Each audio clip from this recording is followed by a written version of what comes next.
Hi everyone, today we are doing section 1.4, graphs of sine and cosine functions. So let's start 1.4, graphs of sine and cosine functions.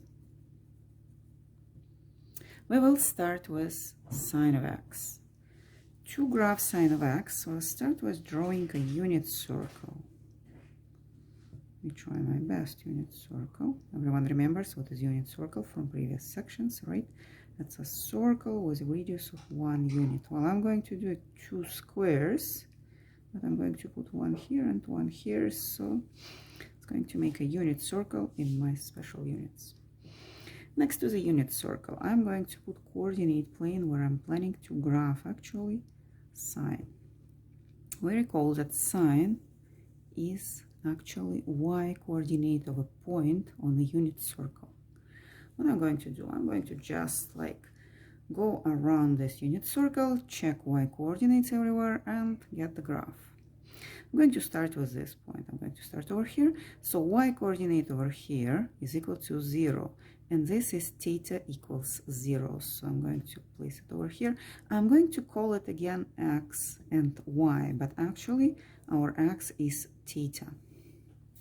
Right? And we are graphing sine of x, sine of theta. Let's start moving along the circle.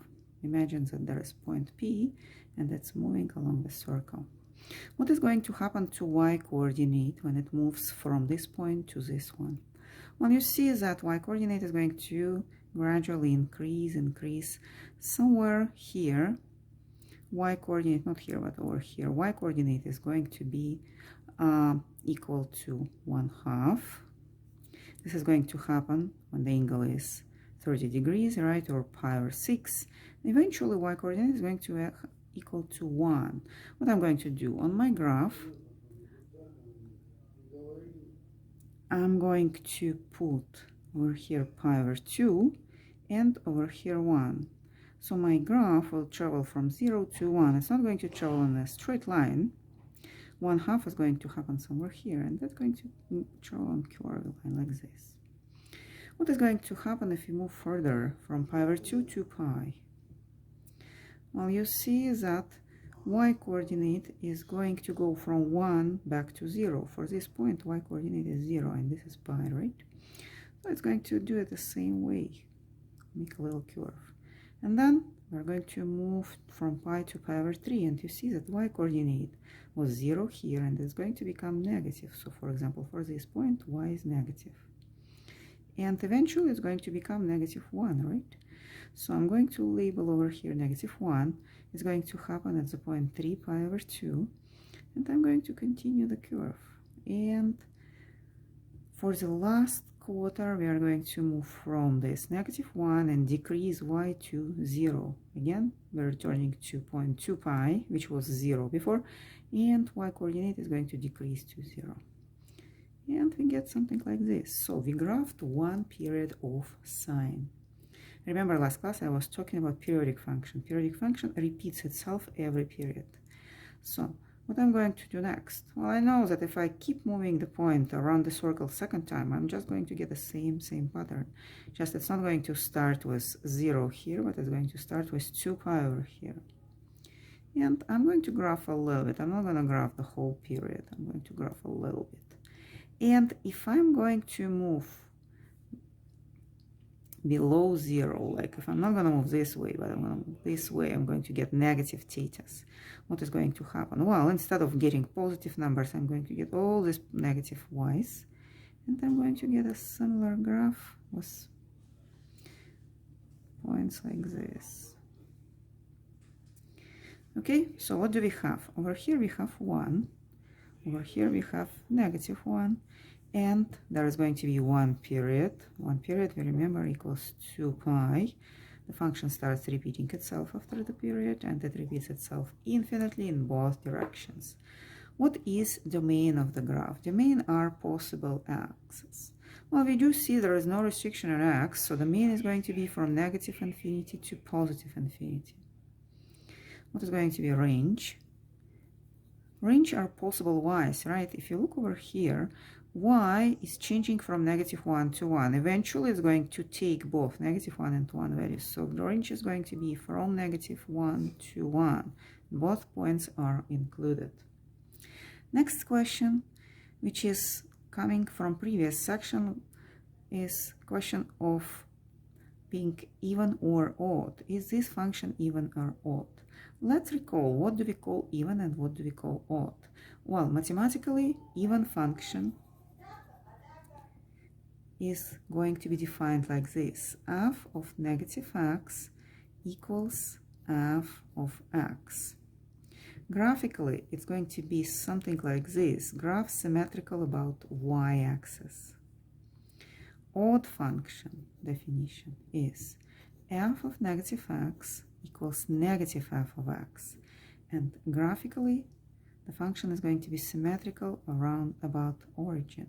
Something like this. Remember, that was x squared, which was even, and that is x cubed, which is odd. Okay, symmetry about origin means that symmetrical points are located on the same distance from the origin, like this. Okay, and here symmetry is about y-axis, symmetrical points. So if you look at the picture, you do see that this one repeats a odd pattern, right?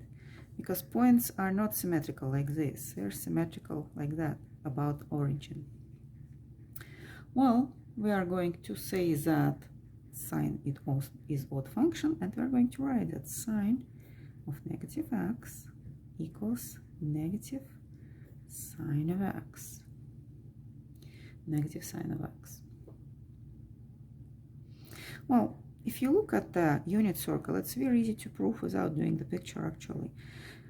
What is sine of -x? Well, imagine that this is x and this is a -x. -x is just same angle under in the opposite direction, right? We do see that they do have opposite y's. So we do see that if something is -x as argument, then the function is going to have minus in front. Okay, so the function is odd. Usually when you do graph sine, you remember how the shape of the graph looks, right? To me, it always looks like a snake, and it has 5 key points.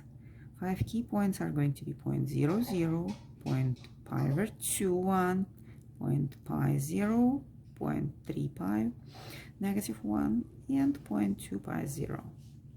Looks like a snake, right? I'm going to draw snake. Okay. I'm going to write down these key points. Points are 0, 0, pi over 2, 1, pi 0, 3 pi over 2, -1, and 2 pi 0 again. So these are 5 key points. Now, how do we use these key points to graph other graphs of sines? Well, we're going to use key points plus transformations.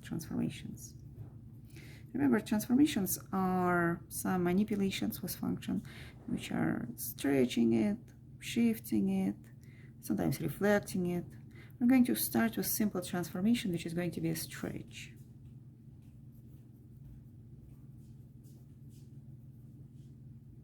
Transformations. So first example is y equals 2, sorry, not 2x, 2 sine of x, 2 sine of x. So what is going to happen if you take the sine and multiply it just by 2? How the graph is going to be different? I'm going to graph a very, very small schematic graph over here.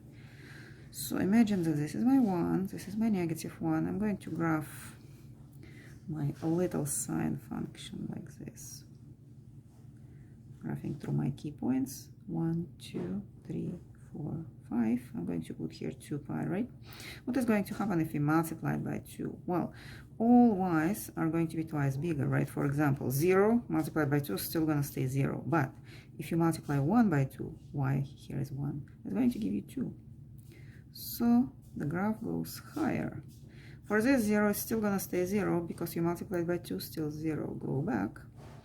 For this -1, if you multiply it by 2, it's going to become -2, and graph will go down and return back to 0. And you can continue it periodically. Usually we require you to graph more than one period to show that the function is periodic. Next example is going to be how to graph -2 sine of x. What is going to happen if we put minus in front? Well, remember what happens to y when you put minus in front. Y is becoming -y. So we're going to have this very same graph, just going in opposite direction. Maybe I'll use a different color to graph it on the same picture. Let me see, I kind of have orange over here. So, for example, it was 2 here, it's going to become -2 here, zeros are going to stay zeros, and -2 is going to become 2. So my graph of -2x is going to look like this. Reflection of 2x. You can always graph first 2x and then do reflection. Reflection is about x-axis. What do we have in general? In general, graphs are going to be multiplied by different numbers, not necessarily by 2. So we can have y equals a sine of x. Here, a is coefficient of sine, like over here is 2 and over here is -2, but can be a fraction, can be basically anything. We are going to call absolute value of a amplitude. What amplitude shows? Amplitude shows how far away sine goes from the middle line. Like over here it goes 2 units up, 2 units down. For both of this one and this one, sine goes equally up and down 2 units. And for just regular sine it goes 1 unit up and 1 unit down. So amplitude shows how far away it goes from the middle line. Okay? Now, what is going to happen if we multiply by 2x? So we keep the amplitude, but we multiply x by 2. How the sine is going to react? Well, this 2 is going to change not amplitude or size of the graph in y direction, but it's going to change size of the graph in x direction. That's going to be either stretching or compression in x direction. Well, how to find how the period is going to be affected? We do remember that for regular sine of theta plus 2 pi, we remember that the period of sine is 2 pi equals sine of theta, right? What I'm going to do over here, I'm going to add 2x plus 2 pi. I know that it's not going to change it, just because if you consider 2x as theta, adding 2 pi is going to change nothing. So it's going to be 2x, right? What I'm going to do, I'm going to modify a little bit this expression. I'm going to write down sine 2, taking this 2 and this 2 outside of parentheses, x plus pi equals sine of 2x. What do I see over here? That I add pi to my x and get exactly the same value. So my period here is equal pi. It's becoming shorter. How pi is connected to 2 pi, to previous period of sine?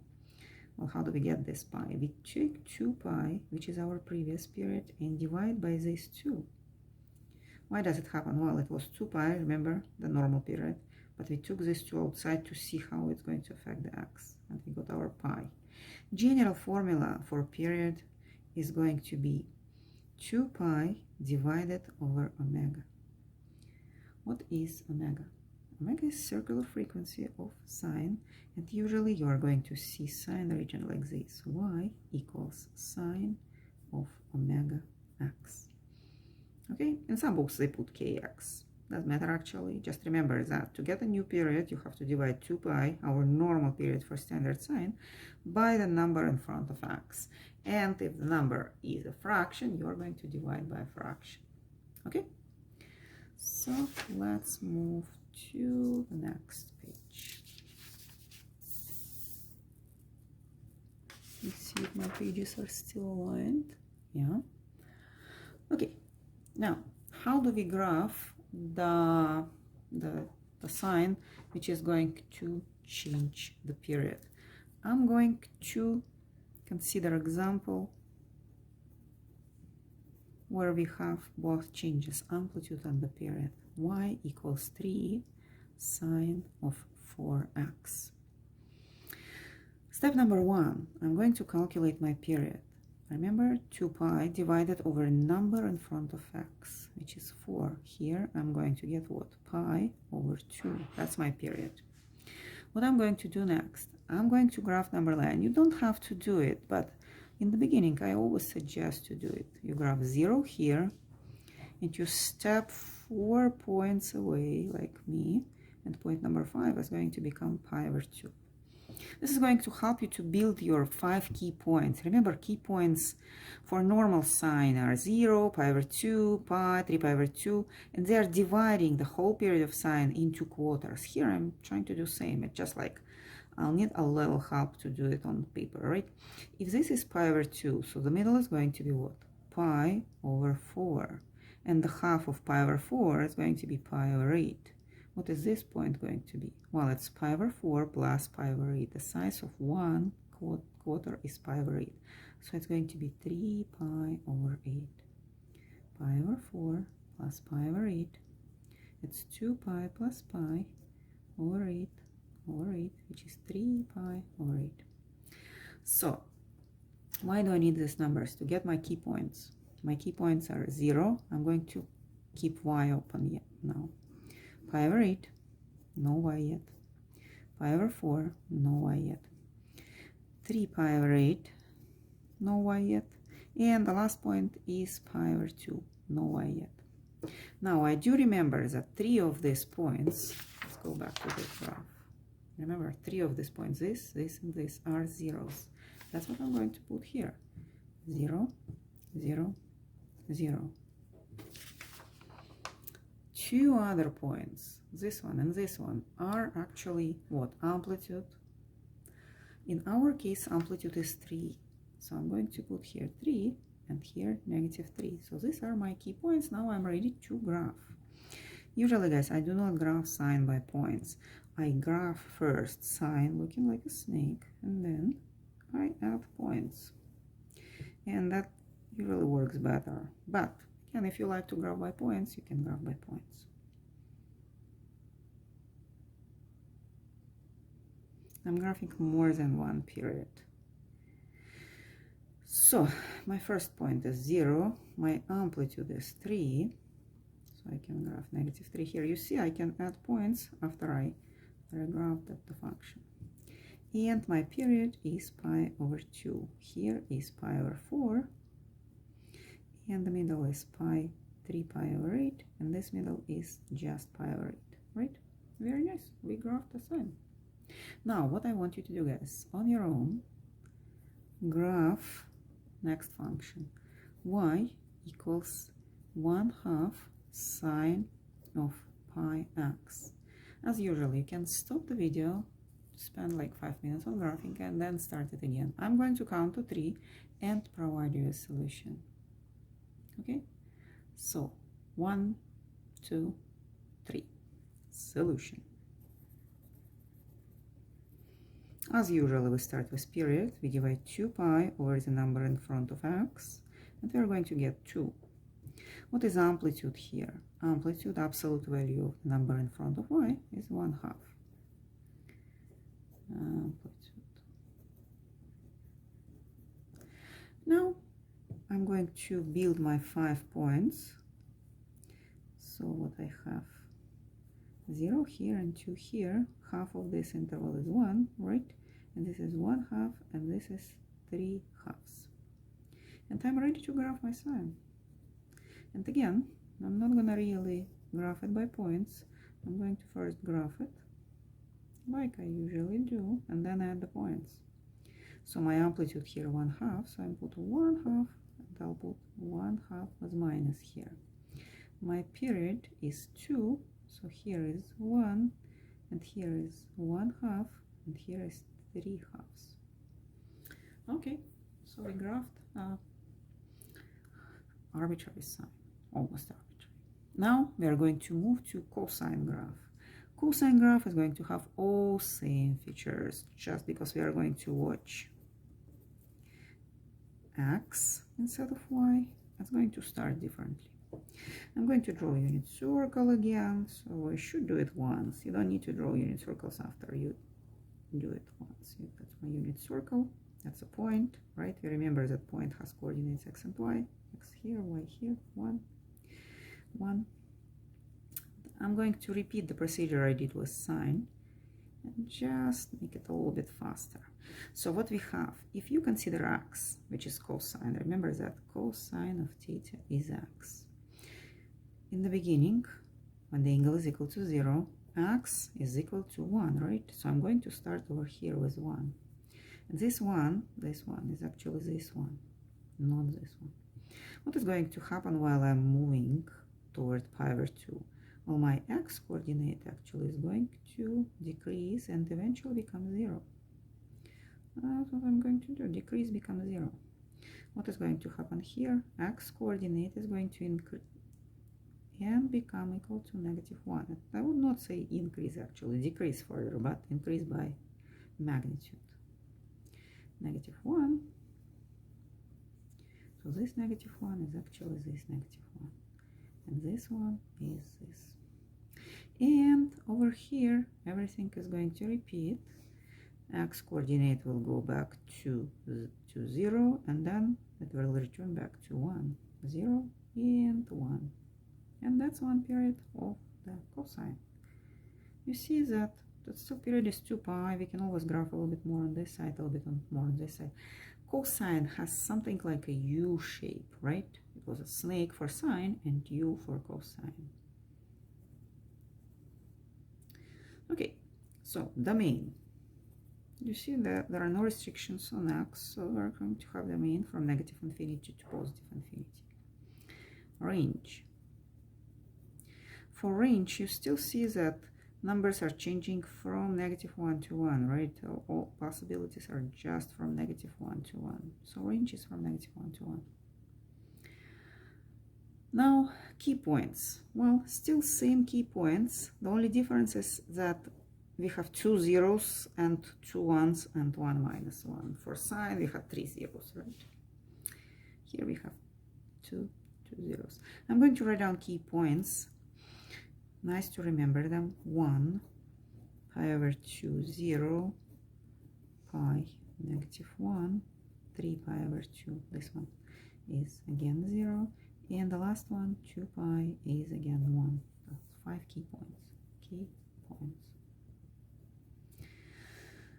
What is going to happen with transformations? Exactly same thing with cosine as it was with sine. So I'm not going to explain you how to calculate the period or how to stretch it. I'm just going to consider example.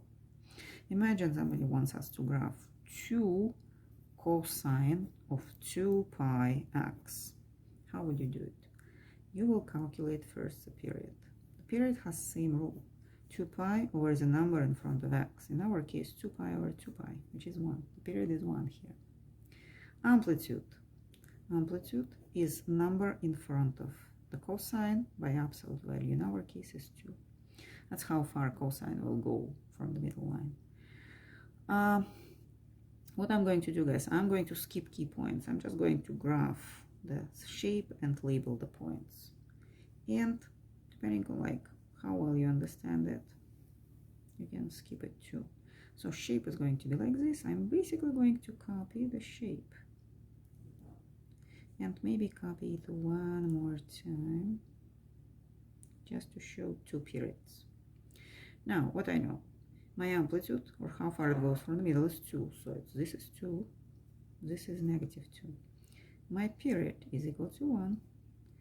So what is this? This is 0.5 middle, and this is a quarter, 0.25, and this is 0.75.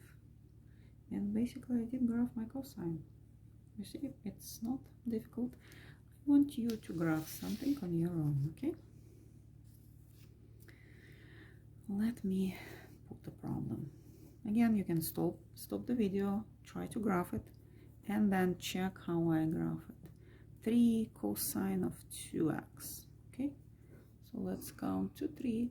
1, 2, 3, and I'm going to provide solution. Solution. Period. 2 pi over number in front of x, just pi, so squeezed function. Amplitude. Absolute value of -3 is 3. That's how far it will go up and down. And now, again, I'm going to skip key points. Never help me to graph anything. And I'm going to graph U shape. I don't know, I'm going to make it a little bit bigger. You see that basically when I'm graphing U shape, I'm still following key points because I remember that it's gonna start over here up and go down and up. What I'm actually graphing, I'm graphing a standard cosine, right? My cosine over here has minus. Let me label this one and graph actually what we need. Period is pi here, so this is pi over 2. Okay, so what I graphed right now, the black graph, is 3 cosine of 2x. Now I'm going to make it -3. Well, I'm going to take orange marker and just reflect all the points about x-axis. So it was 3, it's -3, 0 is going to stay, -3 is going to become 3, 0 stay, and here again 3 is -3. So my actual graph is going to be the orange one. If you wish, you can start graphing like correct one from the very beginning. I usually prefer to do it this way, but that's up to you. So this one is -3 cosine of 2x.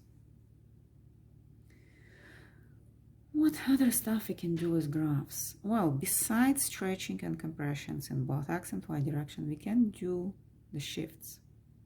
Shifts are going to move the whole graph up or down. So let me kind of consider a shift, vertical shift.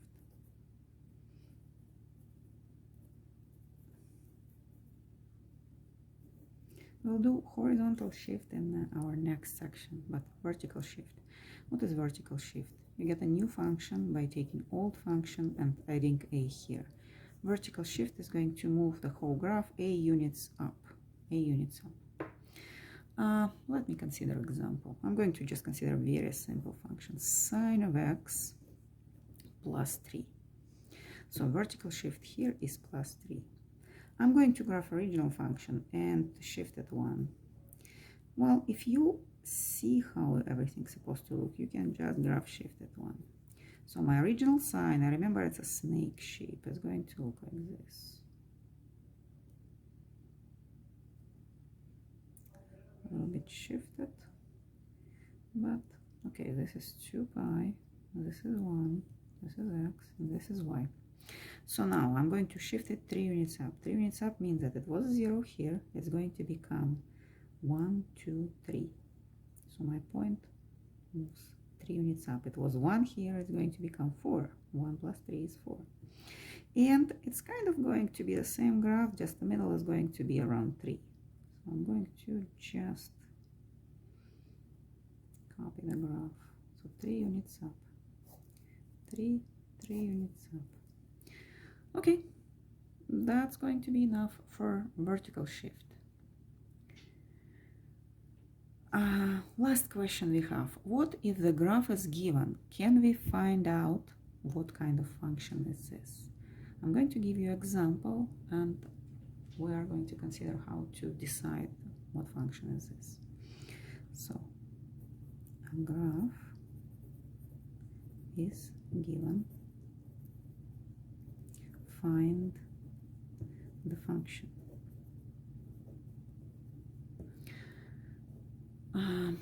Well, let's see. I'm going to start with a simple example. For example, I'm going to graph something like this. Okay, I'm going to put over here 3, 2, sorry, over here -2.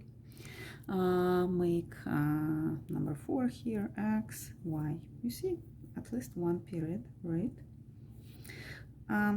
So what kind of function is this? Well, does it look like U shape or like snake? It looks like a snake, right? Just not snake going up and down, but snake going down and up. So we are going to have a sine.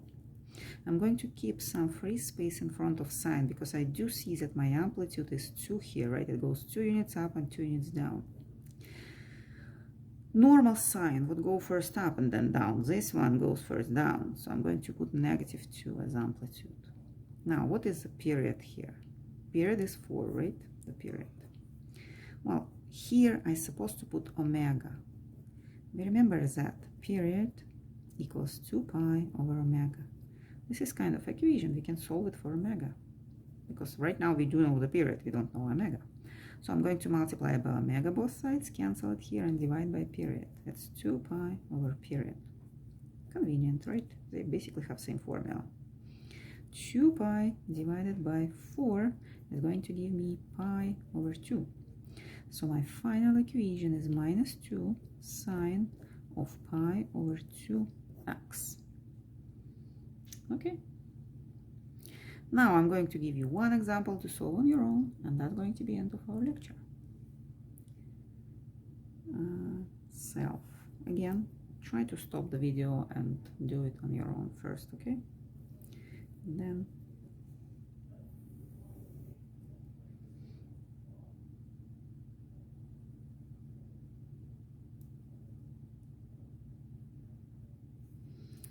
okay, we have 1/3 here, -1/3 here. Here we have 8, and that's one period. One period is given. Try to figure out what kind of function is this, what is amplitude, and what is omega. And I'm going to count to 3. So 1, 2, 3, and give solution. Solution. Well, I do see that it's kind of U shape. U shape means that it's cosine, right? Cosine. What is amplitude? Well, it goes like to 1/3 and -1/3. So I'm going to put 1/3 as my amplitude. Usually, guys, if you have any doubts about amplitude, you can take the upper point, subtract the lower point, find the distance between them. That's 1/3 and 1/3. That's like 1/3 minus -1/3, which is 2/3. And then divide the result by 2, because you will need to know like half of this, right? And you're going to get 1/3. Now, what is the period here? We do know the period is A, so omega, using the formula from here, is 2 pi over 8, which is going to give me pi over 4. So pi over 4x. So I identified my function of the graph. Okay, that's all from this section, and you can do the homework, try to take after lecture quiz, and well, we're going to move to next section. Okay, thank you, and